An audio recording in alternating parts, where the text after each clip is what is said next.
Hello friends, welcome back to our channel. We have started a new video series titled Gateway to GST Gems. First part of it is GST Simplified, what it means for us. So let's begin with introduction to GST.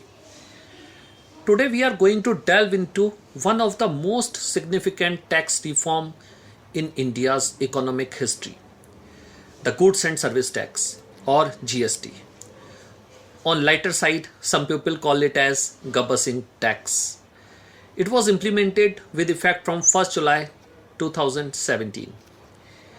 In essence, GST is a unified destination based indirect tax system that replaced a complex structure of taxes in India, aiming to simplify the tax structure and foster economic growth. Over the next few minutes, I will explore impact of GST and discuss how it has shaped the Indian economy. So let's proceed with the definition of GST in Constitution of India. Let's understand what GST is. It is unified indirect tax system that has replaced an intricate web of multiple indirect taxes. The Article 366(12)(a) of Indian Constitution defines GST as any tax on supply of goods or services or both, except for the tax on the supply of the alcoholic liquor for human consumptions. That means GST is not levied on the alcoholic liquors for human consumption only. That means wine and all the variants of wine are not subject matter of the GST, and it has been provided in the Constitution of India. So no government is empowered to levy tax on the wine and its all variants for human consumptions. So the taxable event in GST is supply of goods or services or both. So let's move. The next topic is taxes subsumed in GST. From excise duty to service tax, entertainment tax and value added tax, all these were bundled into one comprehensive tax regime, that is GST. List of some of the major taxes that were subsumed under GST is given here. First we will take central taxes, central excise duty, additional excise duty, service tax, additional custom duty, special additional duty or customs, central sales tax.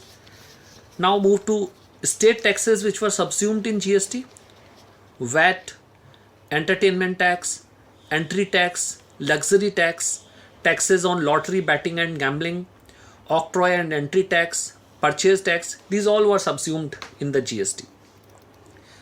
Now moving forward to the objectives of GST. The primary goal of this reform is to simplify the indirect tax structure, making it more straightforward for business and consumers alike. The other objectives were: 1. Eliminate cascading effect. 2. One nation, one tax. 3. Promote transparency. 4. Ease of compliances. 5. Reduce tax evasion. 6. Rationalize tax rates. 7. Improve revenue collection. 8. Increase GDP growth. Moreover, it was designed to foster economic growth, serving as a catalyst to propel the Indian economy forward. Proceeding ahead, next is impact of GST on Indian economy. One of the key impacts of GST has been the simplification of the tax structure in India. By replacing a multitude of taxes with a single unified system, GST has eliminated confusion and inefficiencies, making life easier for business across the country. This simplification has also led to reduced compliance cost, allowing businesses to invest more resources into growth and development. But the impact of GST goes beyond simplifying the tax structure. It has also given a significant boost to Indian GDP. The highest monthly collection of GST reached up to rupees 1.87 lakh crores in April 2023. By removing tax cascading and enhancing efficiency in the supply chain, GST has stimulated higher economic growth rates, propelling India towards its ambitious goal of becoming a $5 trillion economy.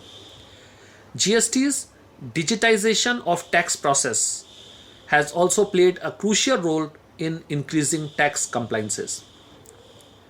The introduction of the Goods and Service Tax Network, called as GST, generally known as GST Portal, has made it easier for businesses to file their returns, helping curb tax evasion and increase government revenues.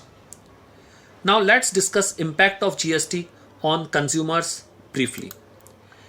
It has led to a reduction in the overall tax burden on many goods and services, and the transparency it brings ensure that consumers know exactly how much tax they are paying.